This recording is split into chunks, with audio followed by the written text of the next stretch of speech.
I'm back with Mental Health Chats, and the topic for this month is burnout. And this is all about helping managers to help their teams with burnout. This is key as a manager. And we've got wonderful Mario Denton here. So hello, Mario, how are you? Yes, great to hear from you. And I'm Mario Denton from all the way from Cape Town, South Africa. And I love the topic burnout. There's actually two words, but today we're going to talk about burnout. Love it, Mario. So if you can tell everyone, you're from Cape Town in South Africa, and I've actually worked with Mario a fair bit, and I love his work. So what I'd like is for everybody out there to hear about the fabulous work you do. So what do you actually do, Mario? Yeah, if I look at my career, it's always about, I'm on my third phase. I'm being industrial psychologist since 1990. And this is not gray hair, this is silver, this platinum. So I've learned a couple of things about burnout. But I was a group executive HR. And then my wife said to me, listen, it's time for you to do some work at the business school. And then at the business school, I moved now over to my next phase, and I would call myself as a performance coach. And I love helping and assisting people working through things like the burnout and stress and all these type of things. Fabulous. I've picked the right person then, haven't I, Mario? And, in front of your name, it says you're a doctor. So what does that mean? There might be people wondering out there. Yeah, I am, as I call it, industrial psychologist, the PhD. But I'm still learning because the world is changing and we need to keep up to date. And I've recently done, we call it our CPD, our continuous professional development. And I've passed all those examinations. So I'm still active and I'm doing it and I'm practicing in this specific field.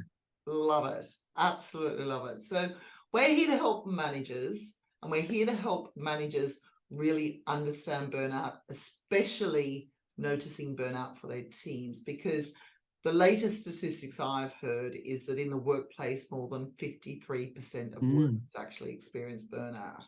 So, Mario, what I'd love you to do is to give all the listeners and people watching out there a little bit of a lowdown on how you can understand when others are experiencing burnout. That's such a key question. And let me explain why. Why I was at the business school doing lots of lecturing on people management and change management. I love to ask these students, tell me who you are, why you exist, and where you're going.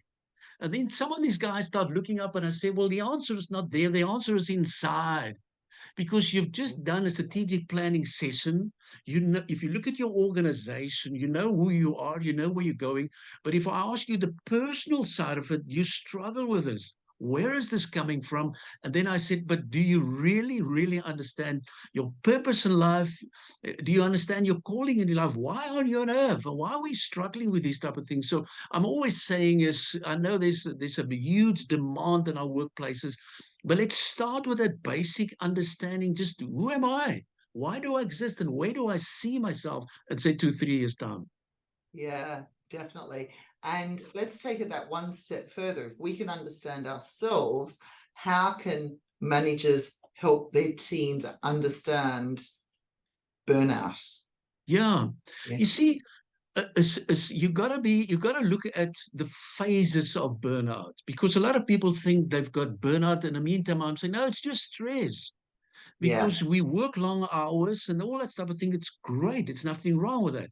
But as soon as you reach that phase, the honeymoon phase is over. And you realize, I'm enjoying it, but I'm not fully engaged anymore, or there's so much pressure. Then I realize there's a season that you're going into. This is what you call, it's like a chronic burnout. But my best advice is, and that's why I love Claire, we need to look at solutions. You're going to measure the stuff. You're going to look where you are, which phase you are, and don't wait until you are at stage 5 and you're going to go to the intensive care. Let's be proactive and test and assess these type of things. That's absolutely brilliant. Let's be proactive and let's spot those signs early on and look at those phases, because there are so many different degrees of burnout. And then if managers have noticed that someone or a few people on their team are declining down and burning out, what can they do? And I don't like using this word fix, Mm-hmm. Because we should be supporting them, not fixing them. Mm-hmm. As managers, we like to fix everything. We want to support them. So what can they do to help support the people on their team if they're noticing that they Yeah. are declining down and burning out? It's such a crucial, question. And I'm always saying, and I'm going to be very practical here. I want to say the first thing that you're going to ask people, and this is something powerful, just ask them, listen, what is stopping you to reach your best in the workplace? And then what I always say to the guys, what you need to do is listen, because sometimes we don't listen. So what is stopping you to reach your peak performance? Then you ask for your team and team colleagues, if you are in my position as the senior leader, what would you like to do differently? And Oh, again, you brilliant just question. listen, because we Yeah. don't listen. And then the third question is always crucial. What is the one conflict area? And I'm just saying one, not 3 or 5 or 10. What is the one conflict area? If we can address it, will make a huge impact in the workplace. And then you collect that information. And you don't need a culture survey of a big consultancy firm to help you with that. Just answer those 3 questions, and you can easily see where you are in the team, the stress, the burnout, and all these type of things. Simple 3 powerful questions. And I'm going to push that word, simple, the phrase actually, simple 3 powerful questions. Yes. 3 simple, powerful questions, and listen. It's something I'm always harping on with my clients about. Listen, listen, listen. It's so crucial. It's brilliant. So can we just say those 3 questions again so everyone's caught them? The first one is? Yes, it's easy. But in other words, what is stopping you Mm. to reach your peak performance? But in other words, there's a reason for that, because this could be a disengagement, disappointment, frustration, specifically the word frustration. So what is stopping you? And then you listen. The second one is, if you are in my position, in the position of the immediate senior, what would you like to do differently? And Yeah. again, you listen. You suddenly realize, I've got some Yeah. brilliant ideas. And the first time, and there's typical, there's an opportunity for discussion. And the third one is, what is the one conflict area? If we can only discuss that, will make a difference. Now, I tell you why I love the last question, because Yeah. you must see it's like in circles. Sometimes when we don't ask these questions, we talk about things that we call it zone of comfortable discussion, like how are you today and what's happening in the team. That's the outer level. But as you move on to the next level, you see, well, the zone of uncomfortable discussion. So you realize, okay, I need to go a little bit deeper. But then the third question is, talk about the issue. What is the one thing? I promise you, as soon as you've reached that question, you realize you're going to do something about it. That's absolutely brilliant advice. And as I said earlier, we don't want to fix the situation, we want to support them. So if we can ask these 3 powerful questions and then listen, we'll be showing every individual on our team how to support individual, because everyone's different, aren't they? Yes. Yeah. And again, Claire, solving the one thing. Yeah. And if you've got 10 or 12 people in a team and you ask them, it's just a simple question. What is the one thing? You're going to get so much information, and then you collect all this information. So, guys, let's revisit this. Why is it that I don't know about this one thing? And then you redo this exercise again 3 months' time later. So, listen, what is the one thing we need to fix? And then you realize the list is shorter now, because you focus on the one thing. There's just one thing we must do. And I know even my own country at this stage of load shedding and all that stuff. What is the one thing we need to fix? Because if we don't fix it, there's going to be mission drift. Yeah. And there's going to be what we call, you're moving away from your mission, and you suddenly realize, listen, there's some blind spots. And doing these exercises, it's a brilliant way of getting into the blind spots. Definitely. And it's the blind spots that, as a manager, we often don't realize are there because we haven't communicated and asked those important questions. That is so vital. And a blind spot, I love talking about it. I love doing some research about it. I love to ask my executives, listen, what is the one blind spot that you need to address? Yeah. And then I said, listen, if you don't know, can we go and ask? And I know a lot of people don't like the 360-degree feedback, but it's crucial.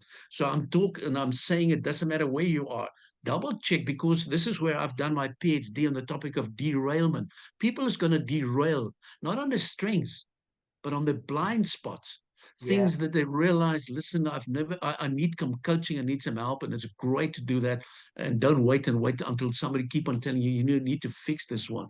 But otherwise, again, in terms of burnout, it's amazing some of the simple solutions. So maybe we can talk about that also, but this is so practical from a business point of view. But a Yeah. lot of people, when they've got experienced this burnout, I'm saying, let's go back to some basics. And Yeah. that's too very important. Yeah, and it is the basics that are going to help Yeah. us to get out of that spiral down. We want to help people Mm. actually get up, to actually Yes. help people feel empowered and feel Yeah. energetic. And let Definitely. me give you an example of basics. It's like when I was sitting down with these teammates and colleagues, said, tell me about your beliefs, your practices, and your virtues. Yeah. And why do you believe you got to work very hard? You got to work 8, 12, 13, 14, 15 hours a day, and it's all about work, work, work, work. There's something wrong with your beliefs. And you need to check, what do you believe? And then the next thing that I'm saying is, can I listen to your self-talk? Yeah. Can I listen to your affirmations? And can I listen to your declarations? And then Yeah. I realized this is so basics. It's basic, fundamental. But if you talking, well, we're going to lose this, this is not going to happen, or I don't see a way to fix it, you're going to go into a downward spiral. And that's where I don't want to see the guys when they're struggling, stress and burnout and all these type of things. And that downward spiral, you've just used a lot of negative words. And when people go Mm. in that downward spiral, we often use those negative words, and that creates more of a downward spiral. Mm-hmm. Yeah. Yeah. Yeah. And then also, while we're talking about those fundamental concepts, I see it when people have got stress and burnout. One of the key things that I was asking them is, well, just do an emotional checkup. Doesn't matter what, let's call about emotional intelligence an assessment, just to see, do you have a low self-image? Are you low in optimism and pessimism and all these type of things, your flexibility? And then you realize, I just need to work on my energy levels, my emotional intelligence level. So yes, we can fix burnout. This is something that we need to address. You are amazing, Mario. So, any other top tips before we wind up and find out where people can find you? Yeah, I think when I prepare myself for our discussion, one of the things that I've learned over the years is talk about the different phases between engage and disengage. Yeah. Because engage mean you walk into the organization and you love and you see it, this is the great place to work. But then the next phase is there's sometimes a disappointment. And listen to this, if you don't fix a disappointment, there's going to be discouragement, there's going to be distance, there's going to be disconnect, there's going to be disengaged. And my advice to people listening to us today, check and if there's any disappointment. And that's why what I often do with working with teams who's got burnout or stress, well, listen, let's define the way we're going to work together. Yeah. So if there's any disappointments, I'm going to give you 48 hours to let me know as the manager, or you're going to keep on, or you're going to discuss it. Because if you don't allow 48 hours, the thing is growing bigger and bigger and bigger. And you suddenly realize this is a huge concern. So a small thing, fix disappointment. Because Yeah. if you don't fix it, it's going to grow and grow and grow and grow. And that's something just so fundamental, but it's so practical. It's so fundamental, isn't it? And it's so simple, actually. As we know have that little key, we can unlock that and work with it. That's amazing. Brilliant. No, that's crucial. But again, you touched on the word a couple of, in one of our discussions so far here. Let's be proactive. Yeah. And proactive means go and check where you are. Yeah. Go and check. Doesn't matter where you are in life, family, doesn't matter, but check where you are. Yeah. And what is life all about?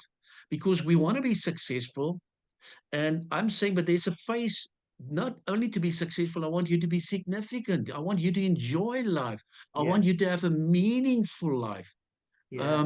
So those words, at the end of the day, if you've got burnout and stress, you suddenly realize I'm not enjoying it anymore. I don't have a meaningful life. Yeah. So let's play around with those words, see what we can do so that you can end and finish well. That to me is crucial in the workplace. And I also think it's quite crucial.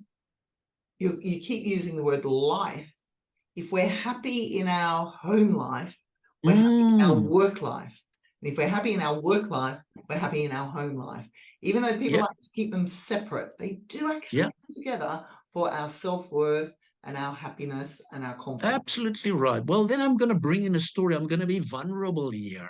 You know, my job as a group executive for HR in the business school, you know, it was typical flying all over the world and lecturing. And one of my trips back, and I normally, you know, bought some great gifts for my children. And I was having a family meeting with my three sons. And I said, guys, and I just typically asked a 360-degree question. I said, do you have a message for me? Is there something that you want to convey to me? Yeah. And my middle son looked at me and he said, Dad, you are lecturing at some of those great business schools and universities of the world, and that's great. But and thanks for all the gifts and the presents, but we miss your presence at home. Wow. Now, Wow. can you see it? Powerful. Can you? Wow. It was like, wow, Mario, you're a great lecturer and all that stuff. But listen to the message. It's not only about work and work and work. And I know my sons, one is in Washington, the other one is in New York. They are overseas and I'm missing them, but I promise you, I spend quality time these days and just make sure that we are close to each other. That's a crucial thing. It's not only about work and work and work and work and work and work.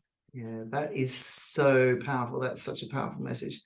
Thank you, Mario, for all your wise words. I'm just going to ask, where can people find you? Because I'm sure there's a lot of people out there. Your passion is so contagious. So I'm sure there's a lot of people who'd like to get in contact. So where can people... Yeah, welcome. I'm going to give you later on my email address. They're welcome to connect with me, and it's simple as MARDEN at mweb.co.za. They're welcome to connect with me, please. Also on LinkedIn profile. But then I'm always saying, if there's anybody listening to us and say, well, listen, I want to challenge this guy. I think I would love to give you a link in terms of how do I detox? Where do I start? What are my blind spots? It's just interesting to watch this. So I will make this link available. So let's work together. And then always, if you are in Cape Town, South Africa, please link and send me a note. You never know, we can connect and we can talk and we can, I still love my rugby and I love my cricket and all these type of things and my soccer and football. So I'm a fan of all the sporting events, but maybe we can talk and maybe I can just share a couple of additional insights with you. Absolutely wonderful. You have been such an inspiration. So thank you so much, Mario, for your wise words, and take care. Great. And my final words, go and make a difference. Let the rest of your life be the best part of your life. Love it. Take care.